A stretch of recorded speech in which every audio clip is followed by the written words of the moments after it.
Guys വളരെ serious ആയിട്ടും അതുപോലെ തന്നെ വളരെ വിഷമം ഉണ്ടാക്കിയ ഒരു കാര്യം പറയാനായിട്ടാണ് ഈ വീഡിയോ ചെയ്യുന്നത്. അതൊരു മടിയുണ്ടാവും, പിന്നെ അത് ശീലമായിക്കുള്ളൂ. പറഞ്ഞോളൂ.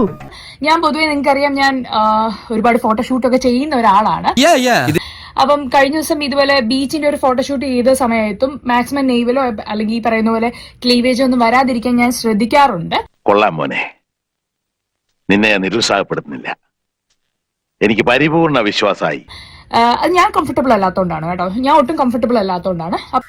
പിന്നെ അല്ല സഹോ, നീ അപ്പം എന്റെ ഫോട്ടോഗ്രാഫറായ രേഷ്മ ബിഹൈൻഡ് ദ സീൻസ് ഇട്ട സമയത്ത്, പുള്ളിക്കാരി യൂട്യൂബിൽ ഇട്ട സമയത്ത് അവന്റെ പേര് ഒരു മീഡിയ, രോമാഞ്ചം മീഡിയ എന്ന് പറഞ്ഞ ഭയങ്കര പേരുള്ള ഒരു മീഡിയ, അറിയോ ഇവനൊക്കെ എന്തെങ്കിലും പേര് കാണുമല്ല, അവര് അതിലേതൊരു വൈറ്റ് ഷോട്ടിൽ എന്റെ ഒരു നേവൽ സ്ലിപ്പ് ആവുന്നുണ്ട്. അവരത് ഭയങ്കര വൈറ്റ് ഷോട്ട് ചെയ്യുന്ന അവന്മാരത് കഷ്ടപ്പെട്ട് സൂം ചെയ്ത് അവന്മാരുടെ മീഡിയാസിലൊക്കെ ഇട്ടു. ഇതാരാമോനെ ദിനേശായി എരപ്പാളത്തിലോ കാണിച്ച് നീയാ അതെടുത്ത് ഒരുപാട് പേജസിലിട്ടു. ഇന്ന് അവന്മാരുടെ അക്കൗണ്ട് ടെർമിനേറ്റ് ആക്കാൻ പറ്റുന്ന രീതിയിലുള്ള കാര്യങ്ങളൊക്കെ ചെയ്ത് അവന്മാരുടെ അക്കൗണ്ട് പോയി. ഇത് എവിടൊക്കെ വരുമോ എനിക്കറിയില്ല. ആരും ഇത് പ്രതികരിക്കാത്തോണ്ടായിരിക്കും. എന്റെ ആവശ്യമില്ലാത്ത മ്യൂസിക് വിട്ട് സാധനങ്ങളൊക്കെ ചെയ്യുന്നത് എനിക്കിഷ്ടമല്ല. ഇനി ഇമാതിരി പോക്കൃതം കാണിക്കണം.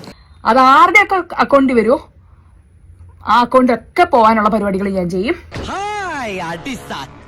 ഇതാവശ്യമില്ലാതെ എന്റെ അടുത്ത് വല്ല കൊഞ്ചാനോ കൊഴയാനോ ആർക്കെങ്കിലും വല്ലതും വരാനും താല്പര്യം ഉണ്ടെങ്കിൽ എന്റെ വായിരിക്കുന്ന പച്ചത്തെറി കേൾക്കുന്നുണ്ട്. വല്ല കാര്യമുണ്ടോ? എന്തിനാണ് ഇങ്ങനെ ഇല്ലാന്ന് നടക്കണേ? എനിക്കറിയാം ബാക്കിയുള്ളവർ എന്തുകൊണ്ട് അത് റിയാക്ട് ചെയ്യുന്നില്ല എന്ന് എനിക്കറിയത്തില്ല.